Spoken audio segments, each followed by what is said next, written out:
Hola, doctora. Buenas tardes. Que, a ver, nada más. Ya no tienen clase ahorita, ¿verdad? Mario. Hasta las 7, doctora.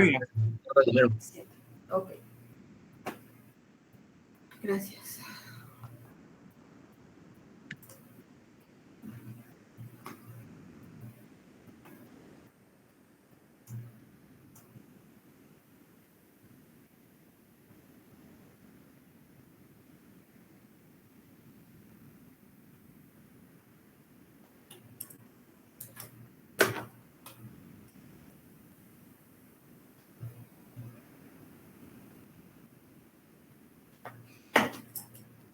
Ok, ya están viendo la pantalla, ¿verdad?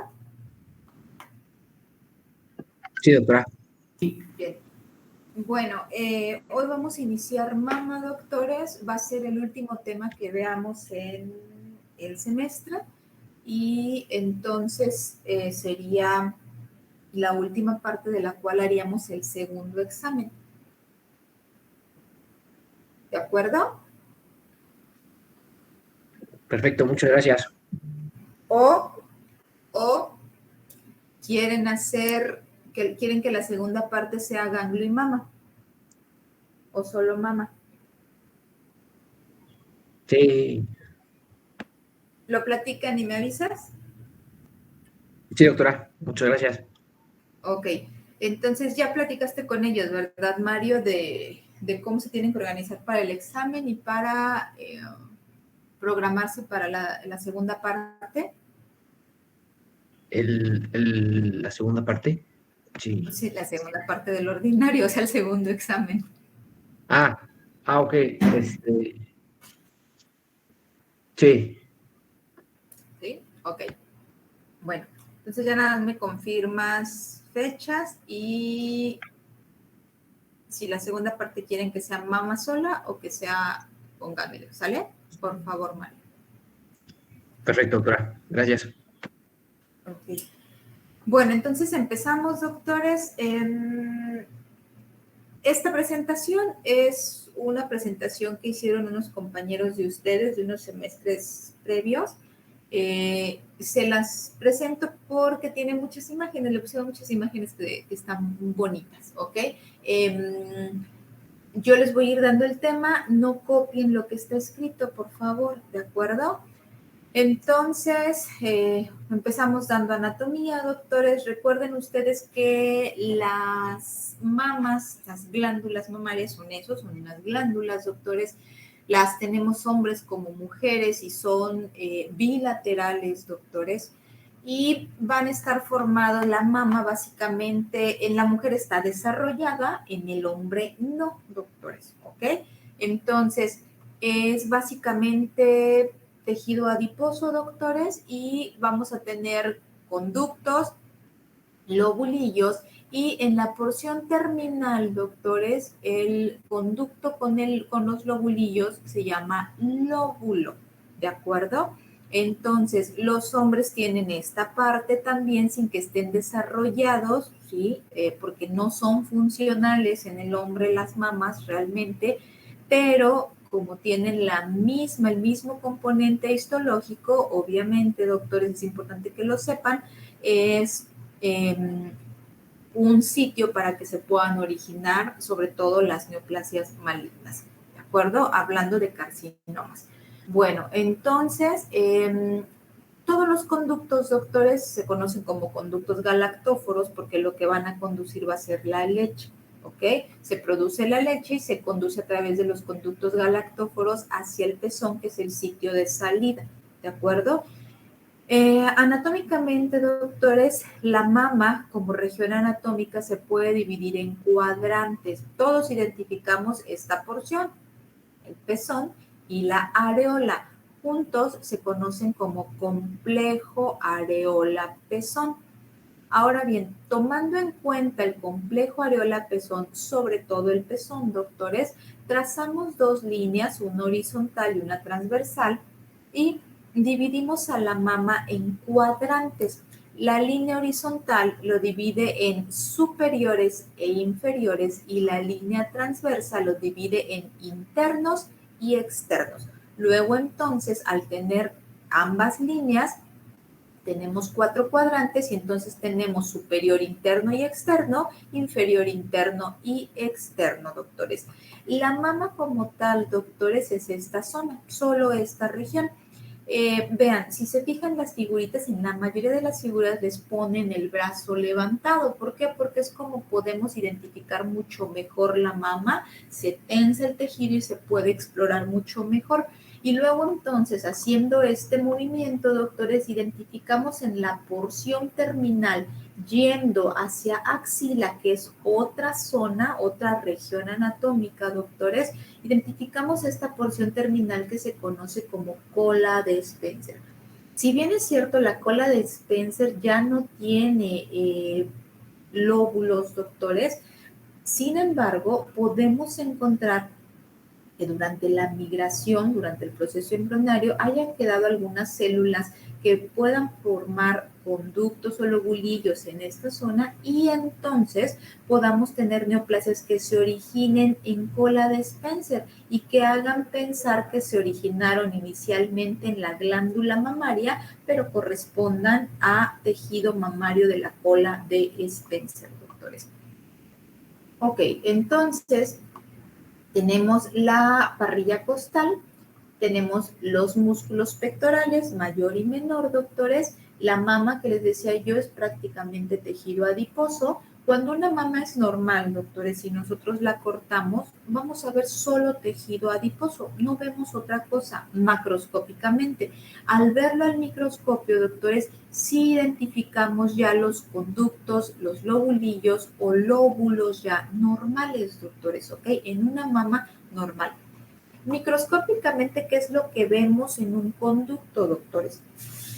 Los conductos van a tener principalmente dos tipos de células. Las células que corresponden a las células basales, que aquí no se llaman basales, se llaman mioepiteliales, doctores. Y las células que se encuentran hacia la luz del conducto, que se llaman células de epitelio ductal. ¿De acuerdo, doctores? Ok. En esta imagen lo que se muestra es el drenaje linfático. La glándula mamaria, doctores, tiene ganglios intramamarios. Sí, doctores. O sea, obviamente todos los órganos tienen drenaje linfático. La mama no es la excepción. La mayor cantidad de ganglios linfáticos mamarios los vamos a localizar hacia la cara externa. Sin embargo, doctores, también tenemos dentro de la mama. Es importante saber que si ustedes recuerdan la definición de metástasis, es la presencia de una neoplasia maligna fuera de su sitio de origen o a distancia de su sitio de origen o en otra región anatómica donde se haya originado. Para las metástasis, doctores, es importante tener la definición en cuenta. ¿Por qué? Porque si nosotros tomamos en cuenta los ganglios intramamarios, le estaríamos dando a la paciente un estadio diferente sin que lo sea, ¿de acuerdo? Y dependiendo del estadio que las pacientes con cáncer de mama tienen, es el tipo de tratamiento que se les va a dar. Luego, entonces, los ganglios intramamarios no los debemos de disecar para etapificar o a la hora de la inclusión de una glándula mamaria.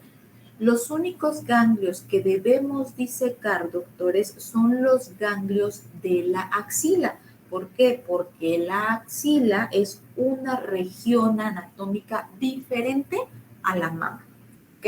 Entonces, aquí, importante, cuando ustedes como quirúrgicos hacen una resección de la mama o quitan una mama como tal, como pieza quirúrgica, doctores, pueden hacer diferentes procedimientos. Uno de ellos se llama lumpectomía, ¿sí? Es decir, solo quitan el tumor con un fragmento de piel. Cuadrantectomía. cuando quitan un cuadrante de la mama, como la división que vimos, si quitan uno de los cuadrantes, ¿sí? Eso es una cuadrantectomía.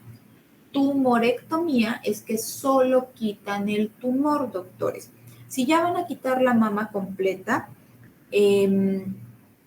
ahora, el quitar la mama, el proceso se llama mastectomía, doctores. Anteriormente, las mastectomías todas incluían el músculo pectoral. Actualmente no, doctores, a menos que la neoplasia esté infiltrando el músculo y quitan solo la porción del músculo que está infiltrado, procuran no quitarlo todo por cuestiones de funcionamiento. ¿Okay? Entonces, las mastectomías ahora se conocen como modificadas. ¿Qué significa eso? No tienen músculo pectoral, ¿de acuerdo? Las mastectomías pueden ser de dos tipos. Simples, si es solo la mama, doctores, si solo quitaron la mama se llama mastectomía simple, y si quitan la axila se llama mastectomía radical modificada. ¿Por qué? Porque no tiene el pectoral. ¿Estamos? Sí, doctora. Ok. Doctora, yo tengo una pregunta. Sí, Celso. Respecto a la... Es que tengo dudas de cómo se escribe y se pronuncia cuando se quitan Como si cuadrantes. dijeras cuadrante. Ajá. Ajá. Si ves que dices cuadrante, ahora le pones una C de casa, tomía. Cuadrantectomía. Ah, vale, gracias. Uh-huh. ¿Alguien más? Doctora, ¿me escucho? ¿Qué pasó, Emiliano? Entonces, anteriormente se removía el músculo pectoral, pero ahora ya no, solamente si hay, dijo que invasión o metástasis en músculo. No. El músculo pectoral, ¿dónde está, Emiliano? ¿En qué región anatómica se encuentra? En el tórax, en la parte anterior del tórax. ¿Junto con qué? La ¿De qué fascia. órgano estamos? ¿De qué región anatómica estamos hablando específicamente?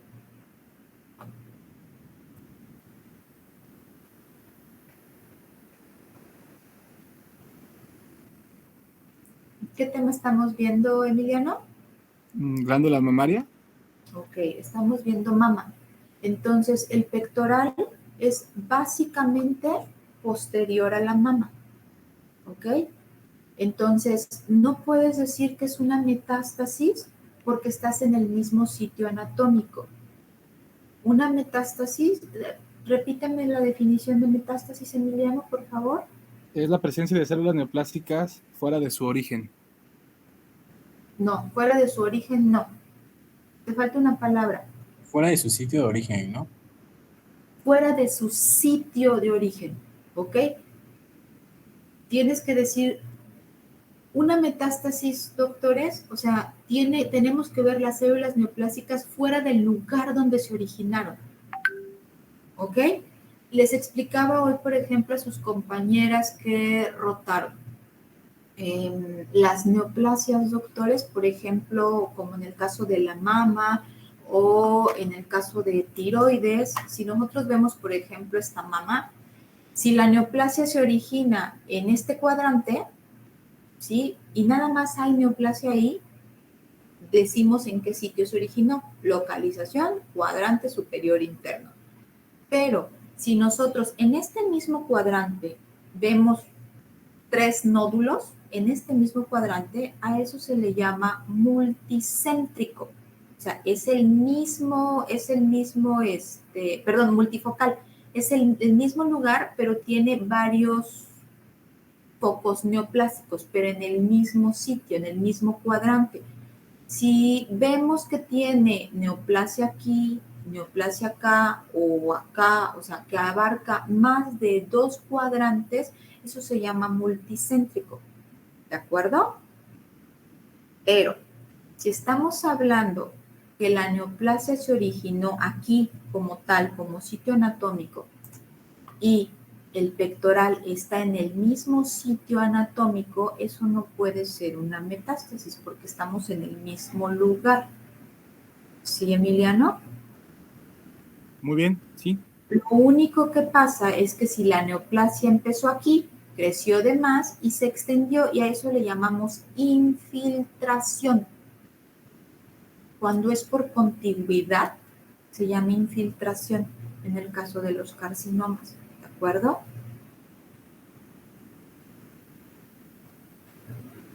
De acuerdo, gracias, doctora.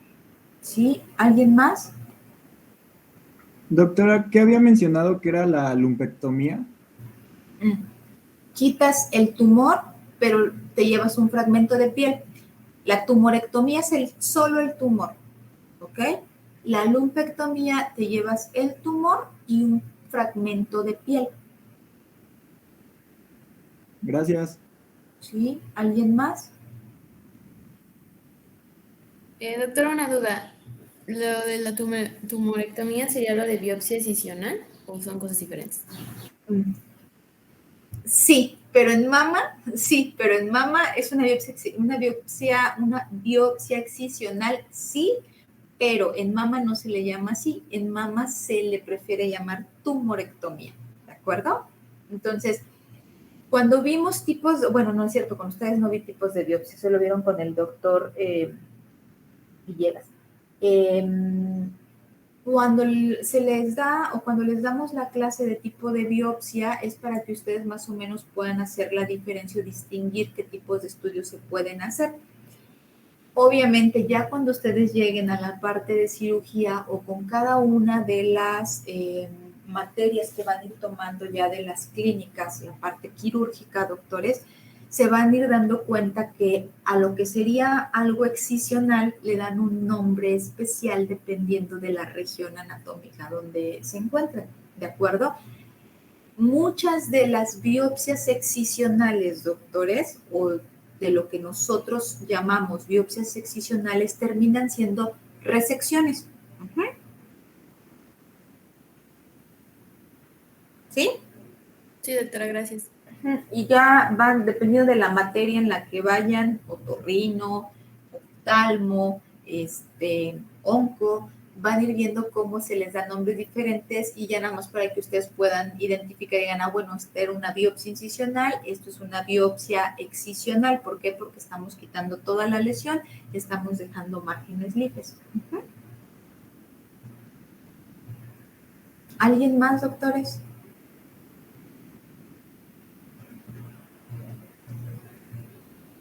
¿No? Ok. Entonces, ¿qué es lo que vemos nosotros al microscopio, doctores? Una mama normal, vamos a ver así los lobulillos. Los lobulillos, doctores, son conductos muy pequeños y el conducto central, lo vamos a ver, aquí no se alcanza a ver, el conducto central se ve mucho más grande y dilatado, ¿de acuerdo? Entonces, cada mama, doctores, va a tener en promedio entre 10 y 20 lóbulos. Recuerden que el lóbulo es toda esta parte, doctores, el conducto más lobulillo, ¿de acuerdo? El conducto más el lobulillo corresponden a un lóbulo, ¿ok? Y la mama, doctores, independientemente del tamaño, sea pequeña o sea grande, va a tener la misma cantidad de lóbulos. Recuerden que obviamente los vamos a ver así, sobre todo como en esta parte que se ven mucho más grandes y mucho más ingurgitados cuando la paciente se encuentra embarazada o lactando, ¿de acuerdo? Si no los vemos muy separados. Y les repito, es independiente del tamaño de la mama. Una mama pequeñita o una mama grande, lo único que hace la diferencia o lo que tienen de diferente es la cantidad de tejido adiposo. Ok, entonces, esta es una imagen de cómo es la representación anatómica de un conducto. ¿Okay? La célula mioepitelial es esta, ¿sí? La célula rosita que ustedes ven en contacto con la pared del conducto, y las células que se encuentran hacia la luz, doctores, corresponden a las células del epitelio ductal. Ok, esto es como veríamos un lóbulo al corte histológico, doctores. El conducto central y los lobulillos, todos estos conductitos o glándulas, doctores, que se encuentran alrededor de este conducto, ¿ok? Este es el conducto, estos son los lobulillos, todos y cada uno de ellos son los lobulillos y juntos forman el lóbulo. Luego, entonces, si solamente vemos que tiene conductos y tiene lobulillos, las neoplasias malignas solamente se pueden originar de dos lugares, doctores, de los conductos y de los lobulillos. Y entonces, así es como se llaman: carcinoma ductal y carcinoma lobulillar. Ok. En estas imágenes, doctores, vemos una mama normal. Esta es una tinción de inmunohistoquímica donde lo que están tiñendo son las células mioepiteliales, doctores, ¿ok? Una mama normal la vemos así, con los conductitos, doctores. Las luces de los conductos son muy pequeñas. Cuando la mujer se encuentra embarazada o está lactando, la diferencia es que los conductos van a estar dilatados, doctores. Los conductos y los lobulillos están dilatados. ¿Por qué? Porque están llenos de leche, están ocupados por leche. Y entonces los vemos más grandes con este contenido en su luz. Si se fijan aquí, las luces se ven blancas porque no tienen contenido, no está funcionando, ¿ok? Cuando la paciente está embarazada o está lactando, los vemos ocupados, doctores, y lo que contienen es leche. Y se ve así, un rosa muy pálido, doctores. Ok, empezamos ya con las patologías como tal de la mama, doctores. Recuerden ustedes que el proceso más frecuente, la patología más frecuente, doctores, en todos los órganos y en todos los tejidos es el proceso inflamatorio, ¿ok? Y entonces, como ya debieron haber visto en inflamación, la inflamación puede ser de dos tipos: inflamación aguda e inflamación crónica. Y la complicación de estas inflamaciones es la inflamación granulomatosa. Entonces, todo proceso inflamatorio, doctores, se obtiene como respuesta a una agresión o a una lesión. En el caso de la mama, las mastitis, doctores, son una respuesta a un proceso infeccioso, como en muchos otros órganos. Luego, entonces, dependiendo del tiempo de evolución y del tipo de infiltrado inflamatorio que nosotros vemos al microscopio, doctores, las mastitis se clasifican como agudas y crónicas inicialmente, ¿ok? La granulomatosa la hablamos aparte porque es una mastitis especial, el tratamiento es diferente, doctores. En el caso de la mastitis, bueno, como son inflamaciones, como son procesos inflamatorios, doctores, clínicamente ustedes van a ver a la paciente con todos los datos clínicos de la inflamación, doctores, ¿de acuerdo? Con la diferencia de que en mama se va a agregar descarga por el pezón.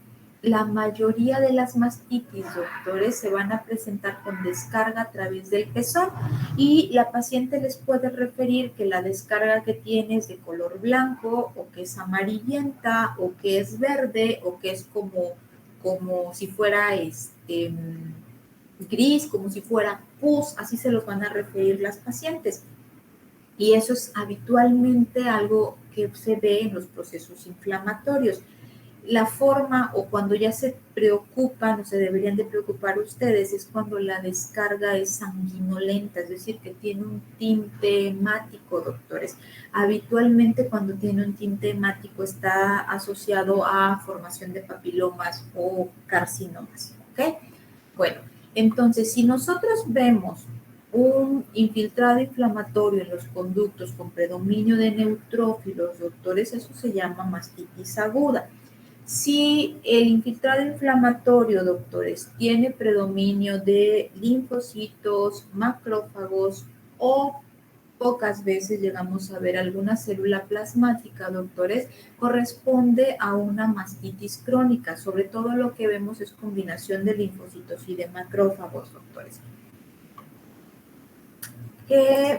Por ejemplo, estos son conductos, doctores, ¿de acuerdo? Aquí están los conductitos y vean, en el espacio entre ellos, vemos estas celulitas que son polimorfonucleares y corresponden a neutrófilos. Y la luz de los conductos tiene igualmente polimorfonucleares, doctores, del tipo de neutrófilos, ¿ok? Entonces, esto es una mastitis aguda.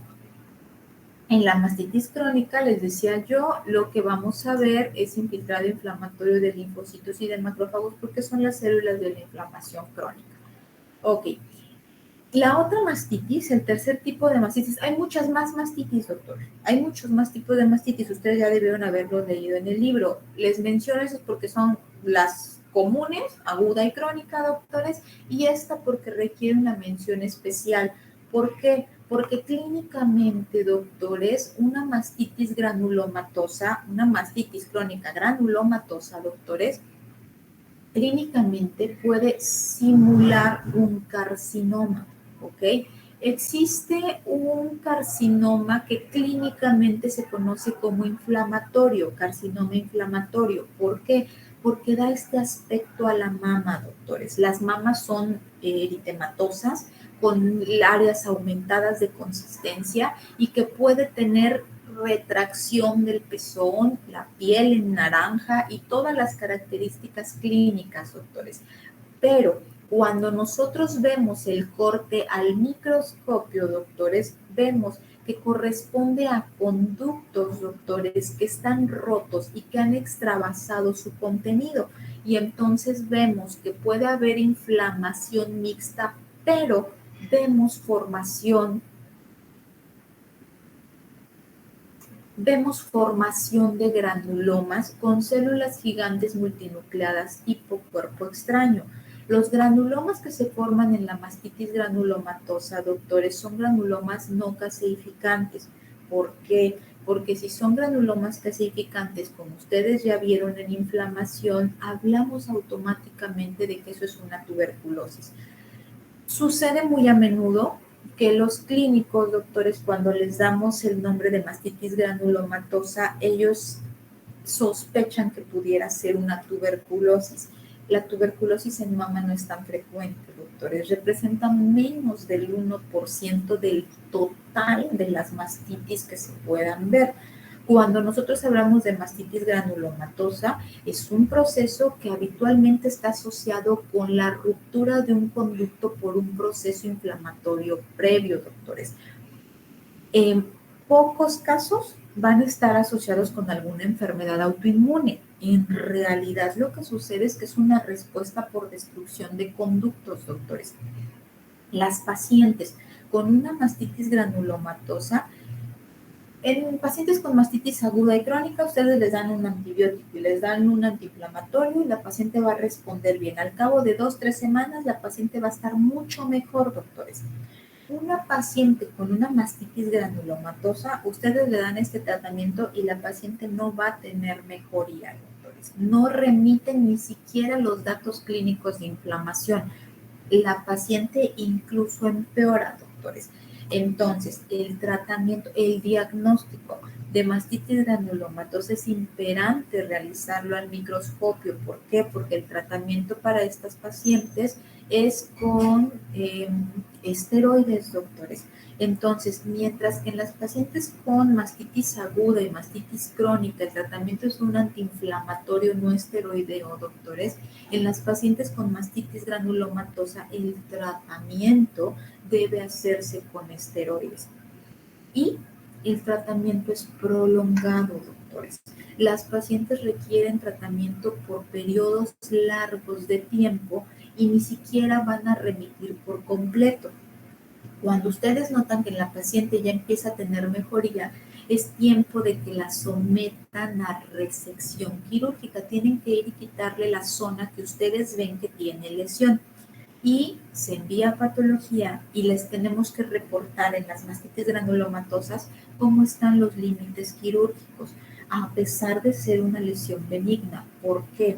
Porque si en los límites quirúrgicos continúa teniendo formación de granulomas, doctores, el tejido sano cercano va a continuar haciendo granulomas, doctores. doctores. Entonces, las pacientes que tienen una mastitis granulomatosa se someten a cirugía y se les tienen que quitar los cuadrantes o los sitios, hacerles lumpectomías de las zonas donde están afectadas, doctores, y terminan quedando las pacientes con algunas mamas poco estéticas, doctores, porque las resecciones son muy, muy amplias. ¿Dudas o preguntas, doctores?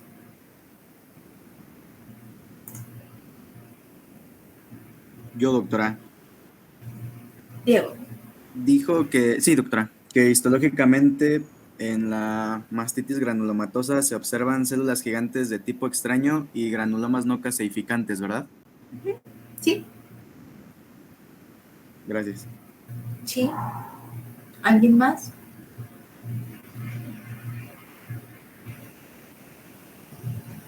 Sí, yo, doctora, Celso. Celso. O sea, primero a la paciente con mastitis granulomatosa, bueno, obviamente después del diagnóstico, se le da el tratamiento con esteroides. Sí. Después le hacemos resección quirúrgica para valorar los límites quirúrgicos. Y ver que haya remitido el proceso inflamatorio. Ah, perfecto, doctor. Gracias. Sí. ¿Alguien más?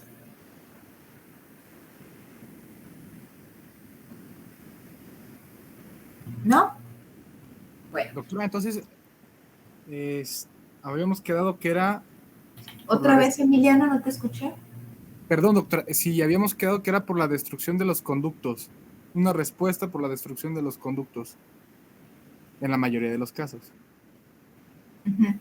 Ok. Es todo, doctora. Ok. Sí, al final de cuentas, doctores, en pacientes que, por ejemplo, ya lactaron, sobre todo lo vemos en pacientes que ya tuvieron lactancia, mientras la mama ya fue funcionante, por ejemplo, mujeres que su hijo más pequeño tiene 3 o 5 años, pueden presentarles en ese lapso de tiempo después descargas a través del pezón. Y cuando nosotros lo vemos al microscopio, lo único que vemos es material proteináceo, que es leche, y vemos macrófagos espumosos. Los macrófagos son la célula de la inflamación crónica, doctores. Entonces, eso para nosotros significa, en una citología, doctores, significa que esa paciente continúa teniendo algún conducto ectásico, quedó con leche acumulada, doctores, y hasta cierto punto el proceso inflamatorio está haciendo su parte de eliminar el cuerpo extraño. El cuerpo extraño termina siendo la leche, no tendría que estar en el conducto, no tendría que quedarse en el conducto tendría que estar vacío. Entonces, en las pacientes que ya tuvieron lactancia, doctores, y que algún conducto hacen una mastitis y el conducto se rompe y libera esos remanentes que llega a tener de leche, la leche al final de cuentas forma también después colesterol, doctores. Entonces, cuando se rompe el conducto, se libera ese material proteináceo y ese colesterol, que es el lípido que va a tener la leche, doctores, y es lo que ocasiona toda la respuesta granulomatosa. Entonces, de hecho hay artículos escritos que dicen que es una enfermedad autoinmune. ¿Puede ser una enfermedad autoinmune? Sí, en la minoría de los casos, doctores. Tendríamos que tener pacientes que tuvieran enfermedad granulomatosa, que tuvieran antecedentes de artritis reumatoide o de lupus eritematoso. Solo si tenemos el antecedente de la paciente y que al ver al microscopio nosotros no veamos otra causa aparente de la formación de los granulomas. ¿Okay? Cuando es por un proceso inflamatorio, doctores, nosotros lo vemos al microscopio. Encontramos muchas veces el cuerpo extraño, es decir, el material, la ruptura del conducto, la vemos. Pero hay pacientes en las que podemos ver los granulomas y no vemos ninguna causa, y si nos ponemos a investigar, o si ustedes nos dan la información, es una paciente que puede tener una artritis reumatoide y un lupus eritematoso. Pero, por ejemplo, ¿cuántas personas realmente tienen alguna de estas dos patologías, que son las enfermedades autoinmunes que se pueden asociar con enfermedad, con mastitis granulomatosa. Si nosotros hacemos un conteo de ustedes, o sea, de nosotros, los que estamos ahorita en la reunión, creo que nadie tiene alguna de estas dos enfermedades, ¿o sí?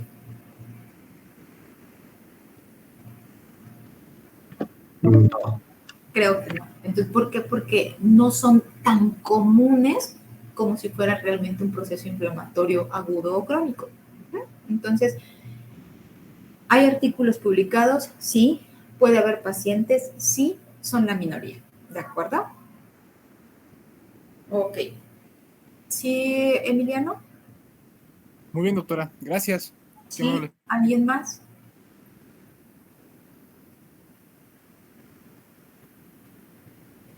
Ok.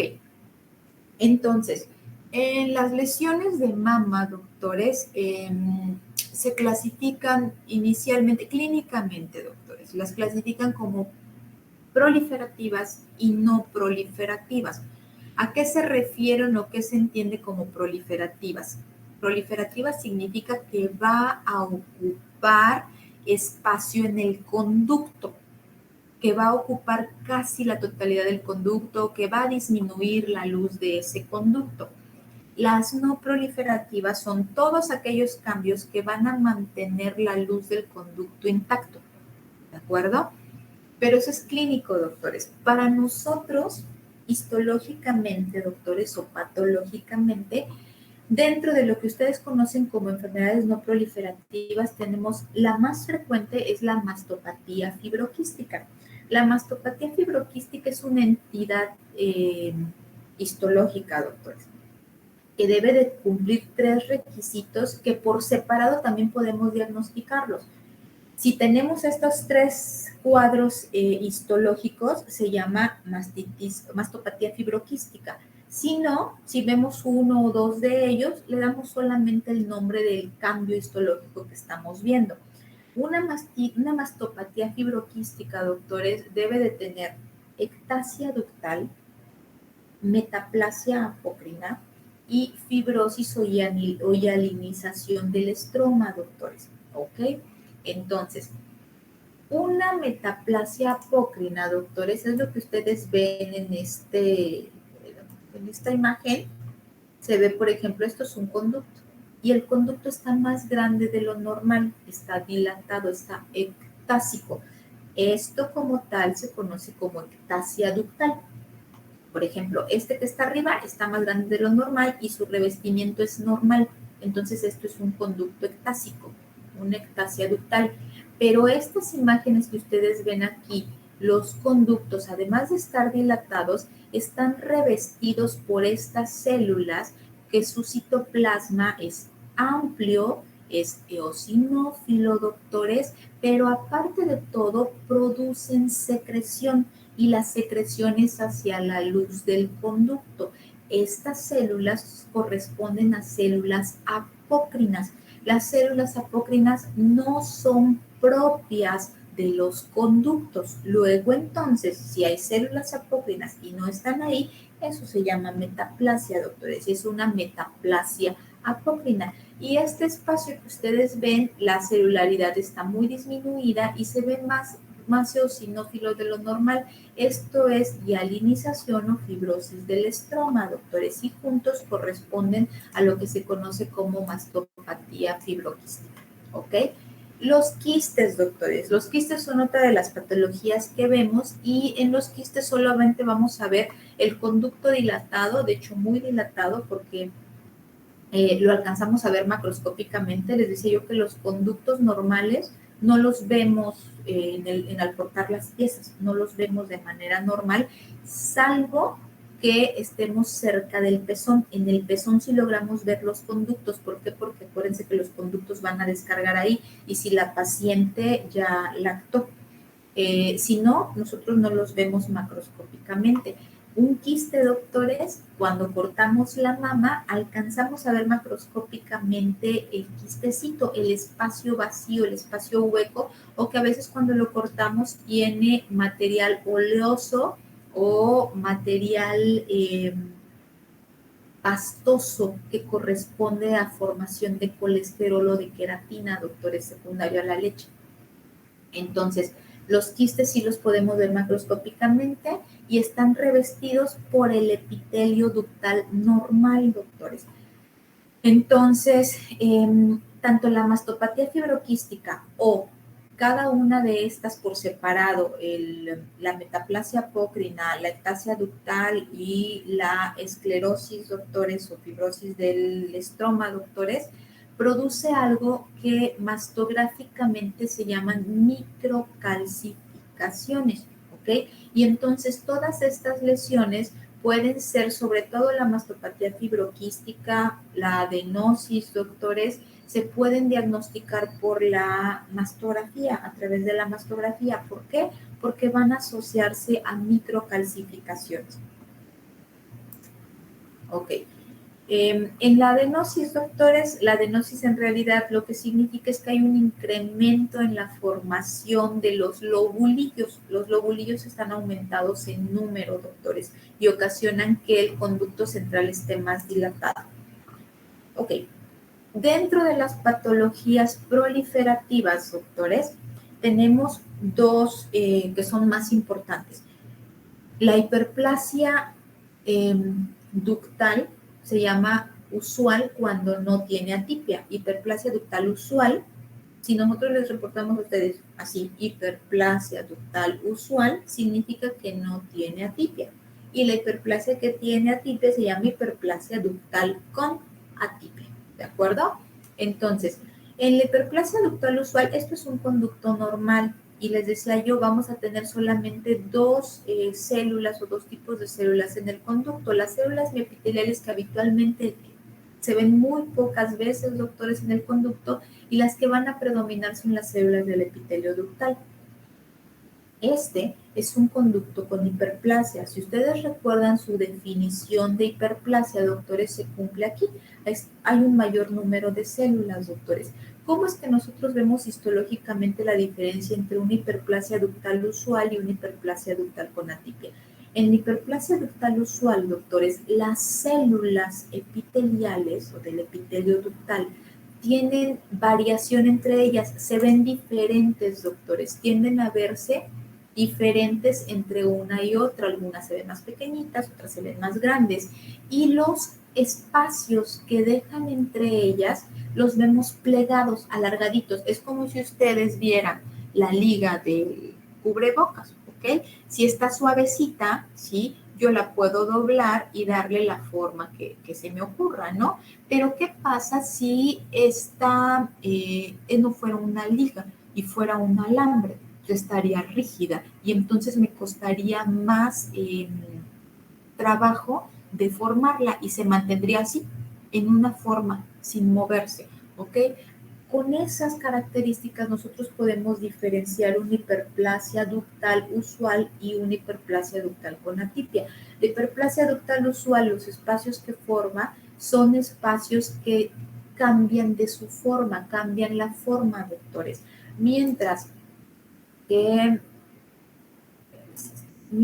en la hiperplasia ductal con atipia, doctores, las células se ven iguales todas. De hecho, el término que utilizamos son monótonas, es decir, son igualitas. Todas las células entre ellas son, citológicamente se ven benignas, doctores, pero nos hace sospechar que tienen atipia porque son muy parecidas entre ellas. Y además, doctores, los espacios que dejan entre ellas son espacios rígidos. ¿Qué significa? Se ven redonditos, doctores. Entonces, cuando nosotros vemos un conducto con un aumento en el número de células, que las células se ven muy iguales entre ellas y que los espacios que dejan entre esas células se ven rígidos, eso es una hiperplasia ductal con atipia, ¿ok? Ojo, tenemos conductos y tenemos lobulillos. Entonces, si la hiperplasia se dio en un conducto, la hiperplasia se llama ductal con atipia. Pero si la hiperplasia se dio en el lobulillo, se llama neoplasia lobulillar. No hiperplasia, doctores, se llama neoplasia lobulillar. Dentro de la neoplasia lobulillar, quedó agrupada la hiperplasia y el carcinoma in situ, ¿ok? En esta imagen, Doctora, sí, María. perdón, ya se va a cerrar, creo, otra sesión. Sí, por favor.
Aldirri, Dieguirri.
Les comparto pantalla, doctores.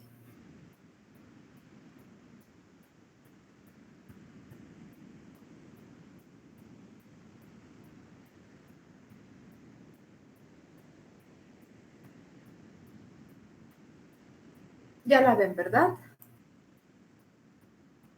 Sí, ya, doctora. Ok.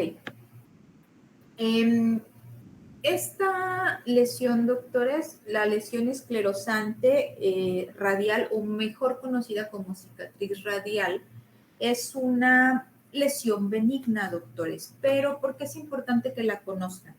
Porque macroscópicamente, doctores, se puede confundir con una neoplasia, se puede confundir con un carcinoma. Clínicamente, macroscópicamente y en un corte congelado, doctores, que ustedes en un operatorio, puede ser motivo de error diagnóstico una cicatriz radial. que estemos ante una cicatriz radial y reportemos un carcinoma, doctores. Por este diagnóstico y por algunas otras causas, es desde hace ya algunos años, doctores, en los centros oncológicos grandes, ya no se realizan transoperatorios de mama para diagnóstico, o sea, para diagnóstico, ¿sí? En provincia es muy habitual que pidan un transoperatorio, una paciente, le hacen ustedes la mastografía y tiene una lesión sospechosa de malignidad en mama, y ¿qué hacen el oncólogo? La programa para cirugía y pide un transoperatorio. Decide que le va a hacer una cirugía y le va a hacer un transoperatorio. Y entonces en el transoperatorio les decimos o les tenemos que decir si es benigno o es maligno. Entonces, eso en provincia, en todos los estados de la provincia, doctores, se sigue haciendo, o en la mayoría de ellos lo hacen, sobre todo algunos patólogos, porque es, pues, bueno, en los centros oncológicos, yo me formé hace años, doctores, me formé en la parte de oncología, en oncología del siglo XXI. Ya no hacíamos transoperatorios para diagnóstico de malignidad. Los transoperatorios que se hacían de mama eran exclusivamente para reportarles los límites quirúrgicos o para que les reportáramos ganglios centinela. ¿Ok? Era para lo único que se hacían los transoperatorios de mama. Cuando uno, ya les pasará a ustedes, si hacen alguna especialidad y se forman fuera del estado, se forman en un lugar de referencia, que cuando uno se forma en esos lugares y llega a las unidades médicas a provincia, doctores, pues es como que te metieran así en una lavadora y llegas y quieres volver a captar las cosas y decir, oigan, lo están haciendo mal, o sea, así no debe de ser. Y lamentablemente hacerlos entrar en razón es difícil, si no imposible, doctores. Entonces, hace muchos años que, por ejemplo, Oncología del siglo XXI no hace este tipo de estudios por estas razones, doctores. ¿Por qué? Porque si se dice, por ejemplo, mandaban en los transoperatorios con esas características o con ese fin, doctores, lo que hacían los oncólogos o lo que hacen los oncólogos quirúrgicos es entrar, quitar, hacer una resección de la lesión o una biopsia excisional, doctores, esperan a que se les dé el diagnóstico y si se les decía benigno, pues ya acabamos, ya, y el borde está libre, ya terminamos.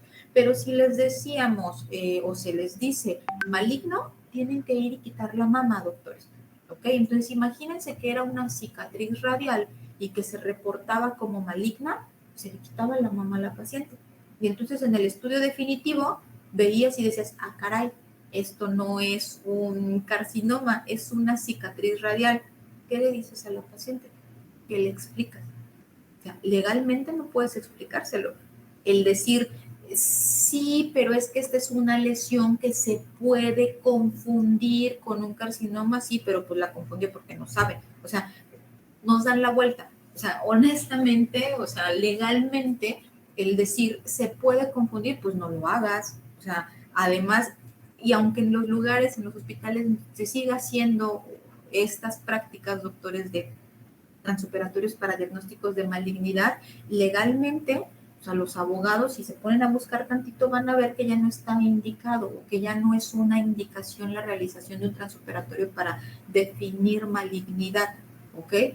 Entonces, con eso, con cualquier error que cometamos, o sea, pierdes. El oncólogo está haciendo como decir, es que yo la operé, pero por eso pedí el transoperatorio al patólogo para que él me dijera. Él me dijo que era maligno, pues yo se la quité porque él me dijo, él es el experto y tiene toda la razón. Entonces, por estas y muchas otras razones no es recomendable. ¿Cuáles son las otras razones? Las que ahora tienen mayor peso, doctores. Anteriormente, incluso, doctores, se hacía mucha biopsia por aspiración de mama para hacer diagnóstico. Servía Si el clínico o el quirúrgico que había tomado la biopsia por aspiración había dado exactamente en el lugar y se había traído células suficientes, sí nos servía, sí les podíamos dar un diagnóstico de benignidad o de malignidad, doctores, o incluso, doctores, podíamos decirles sí es compatible con un fibroadenoma, o es células malignas o células neoplásicas malignas, compatible con carcinoma ductal o carcinoma lobulillar, sí les podíamos decir eso, pero hasta ahí llegaba, doctores. Y al tomar ese tipo de biopsia, la biopsia por aspiración, ustedes, los que habían tomado la biopsia, la aspiración, doctores, ya habían generado un proceso que que inducía, doctores, un proceso inflamatorio.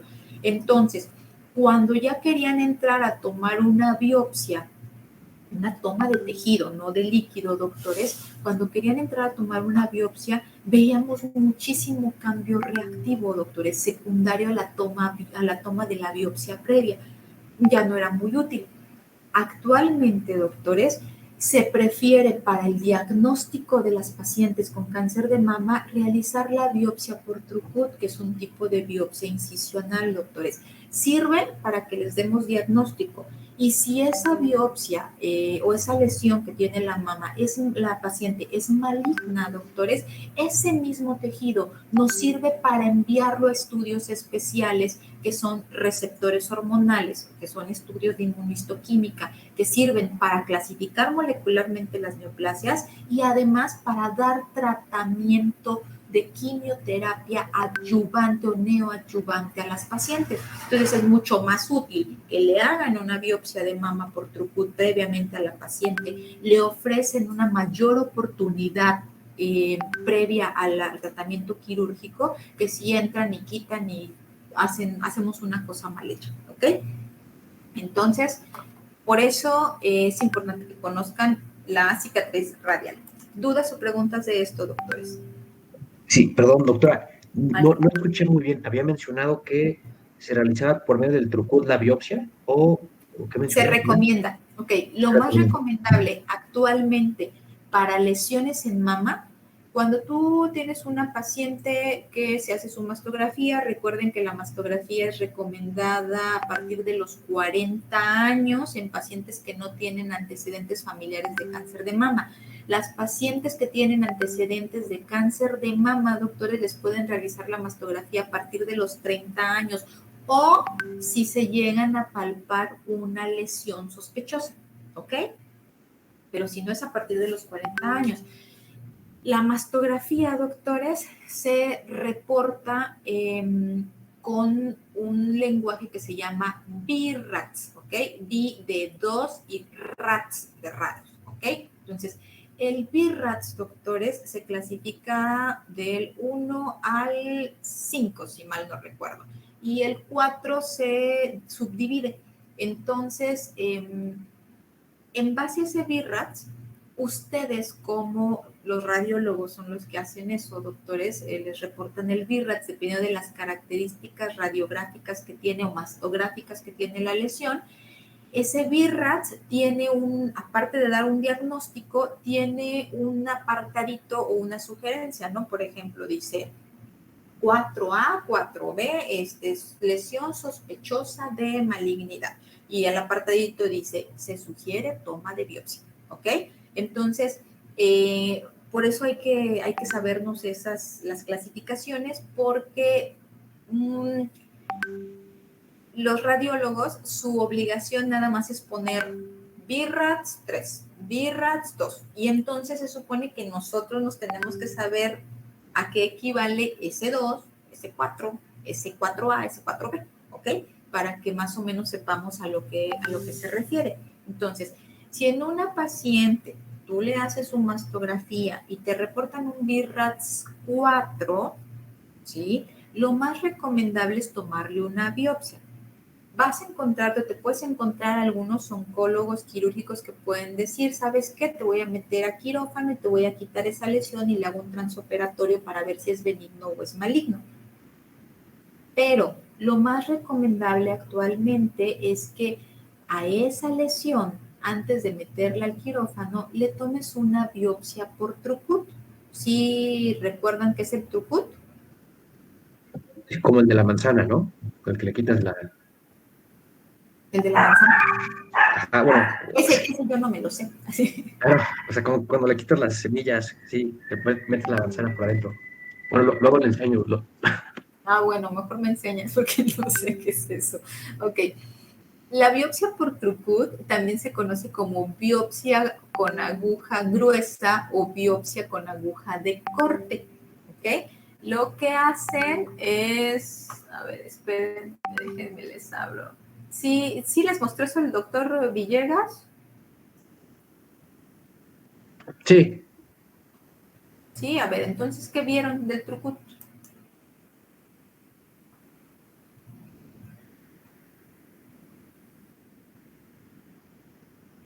pues es que o sea, es la aguja, pero se mete, o sea, y dentro de la aguja se lleva el tejido. Ok, y luego, Si llegas a aspirar, o sea, pero no se aspira. Es que no sé cómo decirse, doctora. Es que la aguja tiene como un espacio en donde entra el tejido, ¿no? ok, tiene una cámara, ajá. Es un cilindro, ¿no, doctora? ¿Cómo? Es un cilindro, ¿no? El tejido es un cilindro. Bueno, más bien adopta la forma del cilindro por el tipo de corte, ¿no? La biopsia que tú vas a tomar es un cilindro. ¿Por qué? Porque la aguja es hueca, ¿ok? Y el pedazo, la camisa, el espacio que tiene la aguja, ¿sí? Va a tomar el corte, es así. Uh-huh. Es como el hueco, es como si fuera un tubito, doctores. Uh-huh. Entonces, el tejido se llaman cilindros, porque así es como los vemos. Un cilindro, doctores, tiene todas las caras y no es hueco, ¿ok? Son cilindros que se toman de la lesión. Y entonces, esos fragmentos, esos cilindros de tejido que se toman, habitualmente los debe de tomar el radiólogo. ¿Por qué? Porque si la lesión es muy pequeñita, la tienen que dirigir con estudio de imagen. Si la lesión es grande y ustedes la pueden sostener, fijar con sus dedos, pueden tomar ustedes con la aguja. ¿Por qué? Porque la aguja no es una aguja normal, es como una pistola. Tienen que hacer un disparo y da el golpe, doctores. Cuando ustedes disparan, da un golpecito y hace un rebote. Entonces, si ustedes no pueden mantener fija la neoplasia cuando hacen el rebote, cuando dan el clic a la pistola, ¿sí? Se va a mover, se mueve el tejido y entonces ya, si se mueve, puede que ya no traigan tumor, ya no traigan lesión en ese cilindro. Por eso, cuando son lesiones pequeñas, lo recomendable es que se hagan con apoyo de imagen. De hecho, una variante es la biopsia por Trucut guiada con imagen y la guían con un ultrasonido o con una tomografía, dependiendo del sitio donde vayan a tomar la biopsia. Y entonces lo que hace, si esta es la lesión, el radiólogo introduce el Trucut, tiene que hacer varias medidas antes de ello, doctores, introduce la aguja y la deja en un espacio muy cercano para que ya que está cercano exactamente, agarre, lo deja en el sitio donde empieza y entonces hace su disparo, clic, y cuando dispara va a caer justo en el sitio donde está la lesión. Pero él lo está viendo porque lo está dirigiendo, doctores. Cuando ustedes no lo ven, no pueden dar disparos al aire, porque a veces lo que nos mandan es solo tejido adiposo. Y si es tejido adiposo, pues nosotros no vamos a ver neoplasia. Imagínense que esta fuera una neoplasia y ustedes tiran disparos al azar y le dan por acá, por acá, por acá, o sea, y nunca le dan a la lesión, nosotros no vamos a ver nada. ¿Ok? Entonces, mandan los cilindros y a esos cilindritos de tejido, a esos fragmentitos de tejido, doctores, es a lo que nosotros enviamos vemos al microscopio en H&E y si tienen neoplasia los enviamos para la realización de inmunohistoquímica. ¿Sí, Mario? Ya, perfecto. Sí, doctora. Sí, espero. Muchas gracias. Okay. Doctora, una pregunta. ¿No, ¿también se le llama ensacabocados? ¿Biopsia ensacabocados? No, El sacabocado es diferente. El sacabocado, compras helados de los que te sirven precisamente con el sacabocado. Sí, Ok. ¿Qué haces? ¿Entras y sacas el tejido o le hacen, rodean y sacan? nos rodean y sacan. Rodean y sacan. Así es. El sacabocado tiene un sitio de entrada y un sitio de salida y nada más una porción. ¿Ok? Es una región. El sacabocado es como si hicieras cuando, por ejemplo, en la casa a veces las mamás nos queremos poner a decorarles la comida y a las sandías o al melón queremos hacer bolitas de melón. Entonces, si nosotros sacamos la bolita, en el espacio del melón ustedes van a ver una ondita así. Eso es un sacabocado. En el sacabocado lo que van a cortar va a ser la porción superior y una porción profunda, ¿ok? Pero tienen que entrar todavía a quitar la base en un sacabocado. El trucut no pueden hacer eso. El trucut tienen que cortar por completo sin que ustedes entren a tomar una biopsia. Además, el sacabocado, doctores, es más grande, es en milímetros, ¿ok? Un sacabocado van, si mal no recuerdo, desde los 2 milímetros hasta, algunos pueden ir hasta el centímetro, la mayoría van de 2 a 9 milímetros, doctores, de circunferencia, ¿ok? De diámetro, así es un sacabocado. Y es muy parecido, sí, tiene el mismo mecanismo de disparar, como si ustedes, no tengo ninguna pluma aquí de esas de las que presionas y sale la punta, pero la diferencia es que tienen que cortar la profundidad del tejido y es más usada para dermatología, ese tipo de biopsias. ¿Por qué? Porque lo que hace el sacabocado es que en piel nos permite ver epidermis, dermis y tejido celular subcutáneo, pero no es lo mismo un sacabocado que un trucut. En el trucut, por ejemplo, los trucuts se toman con unas agujas que son de 17 a 18 gauss, ¿ok? Son mucho más delgadas de 1 milímetro. Ok, correcto. Muy bien, doctora, gracias. ¿Sí? ¿Alguien más?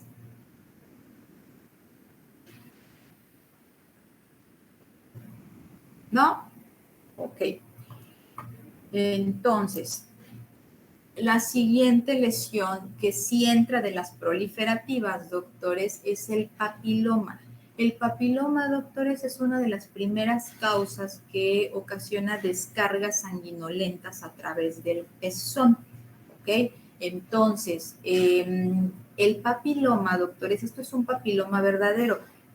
Muchas veces asociamos el papiloma, doctores, cuando escuchamos el término papiloma, en automático así como que lo conectamos, virus de papiloma humano. No, doctores, no todo es así. En el caso de la mama, el papiloma se refiere a una formación, doctores, hay una proliferación de células alrededor de un tallo fibrovascular. Eso es un papiloma verdadero, doctores. Como lesión, como tal, es la disposición de las células alrededor de un tallo fibrovascular, doctores. ¿Ok? Y estos papilomas se van a originar en la luz de un conducto.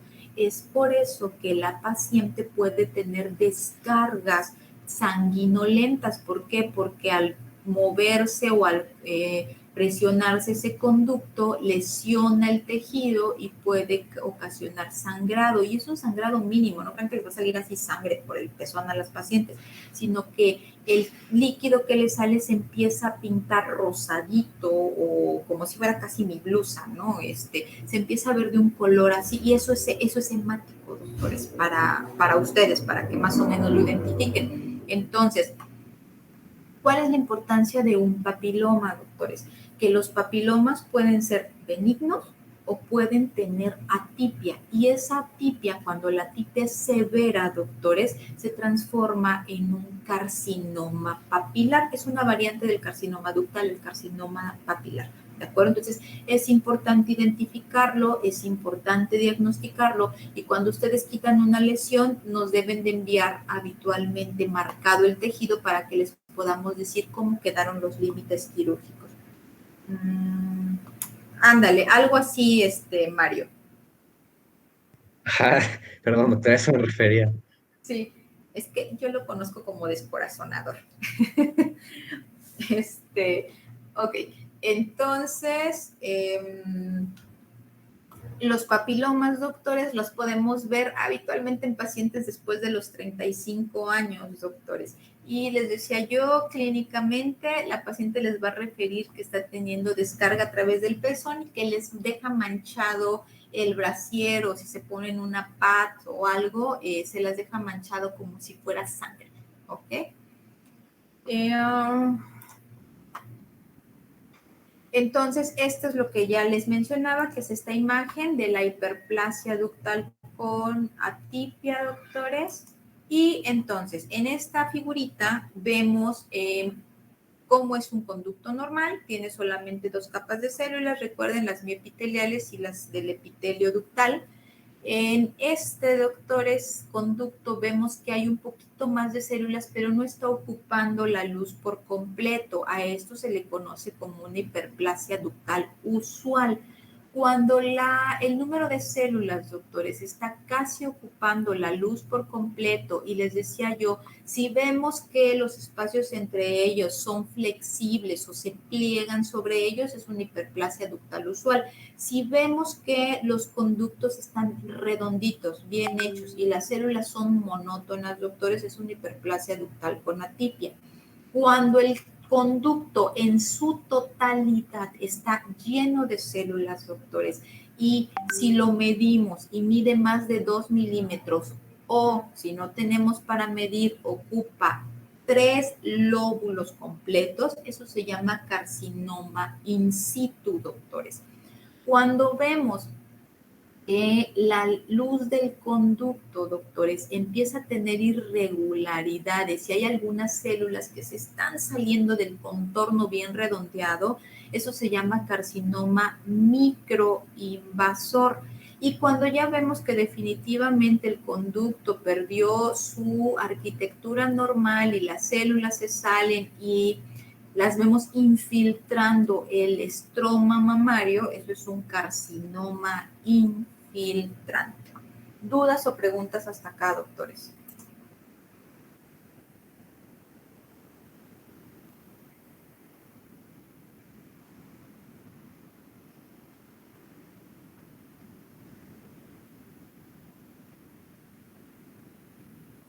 ¿No? ¿No hay preguntas? Ok.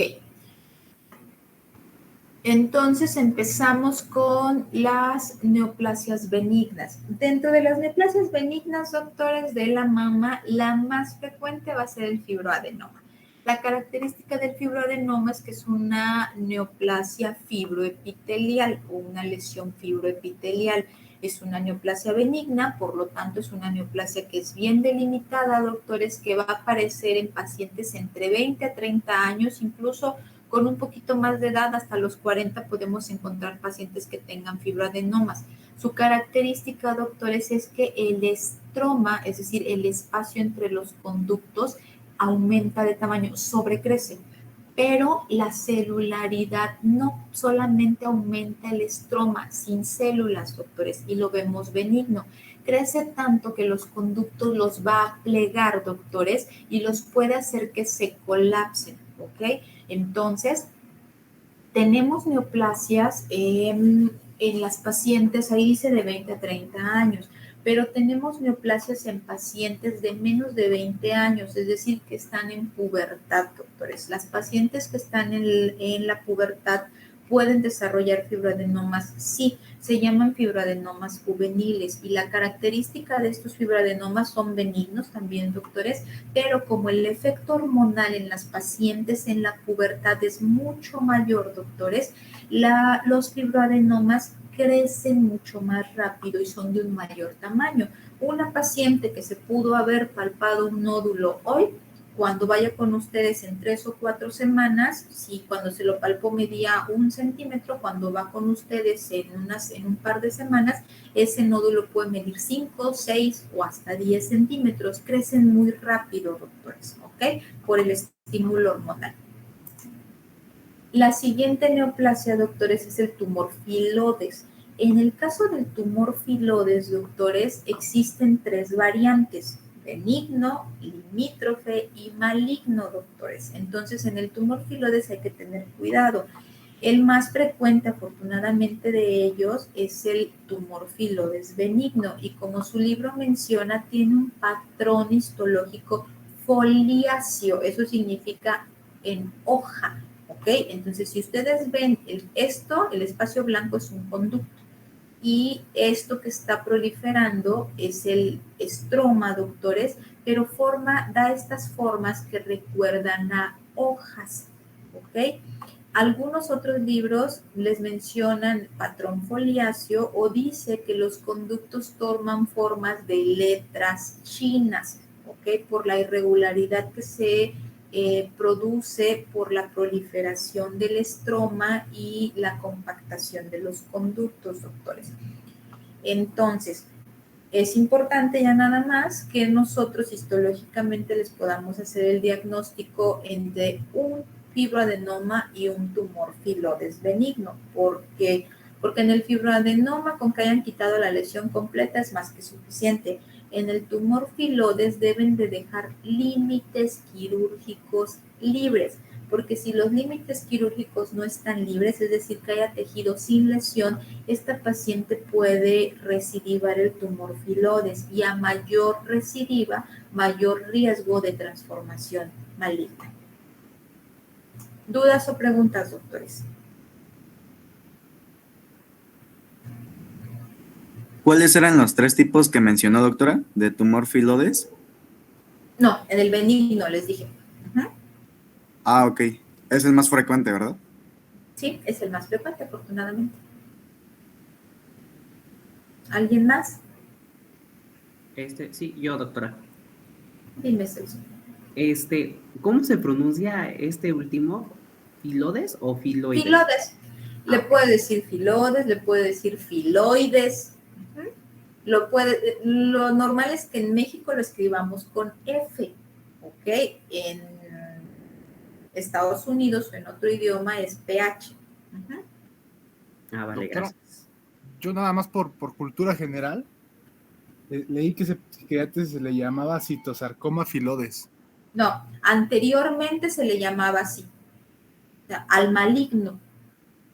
Ahora ya no se le llama así, se le llama tumor filodes maligno, y si tiene transformación sarcomatosa, tenemos que poner a qué tipo de sarcoma se transformó. Y ok, doctora. Sí, es todo. Gracias. ¿Sí? ¿Alguien más?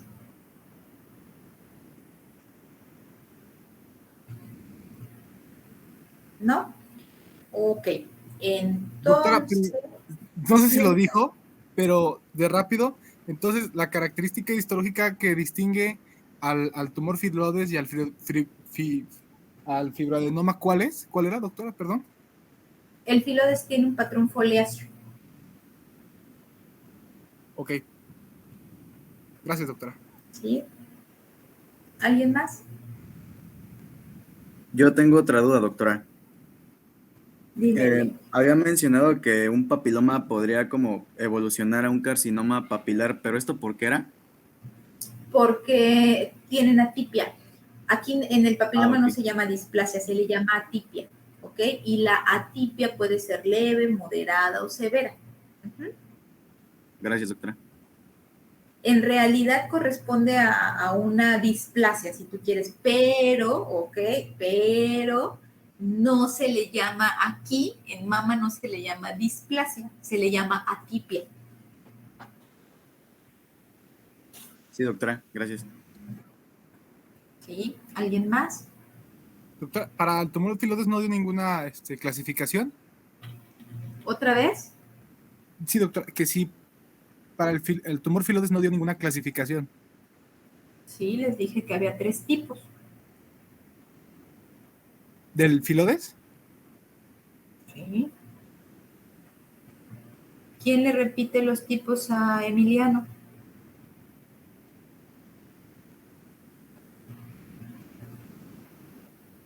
Es benigno, limítrofe y maligno, ¿no? sí, gracias. ¿Sí escuchaste, Emiliano? Ok, doctora, sí, es que yo lo tengo aquí como el limítrofe lo cambia, tiene el nombre de borderline. En Estados Unidos se dice borderline, en México le decimos limítrofe. Puedes encontrar algunos médicos que le digan borderline, que en realidad si tú lo traduces, ¿eso qué significa? ¿Qué significa borderline? ¿Sobre la línea? Ok, entonces limítrofe es eso, al límite.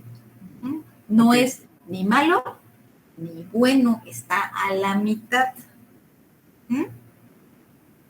Va que va, doctora, gracias. ¿Sí? ¿Alguien más?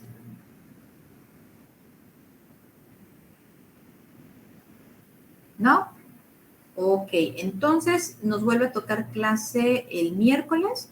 El miércoles terminamos mama. ¿Sí les di ya todos los temas que tienen que estudiar, Mario, de mama? Sí, doctora, ya los subtemas. Y doctora, ya elegimos el día. Ujú. Bueno, el jueves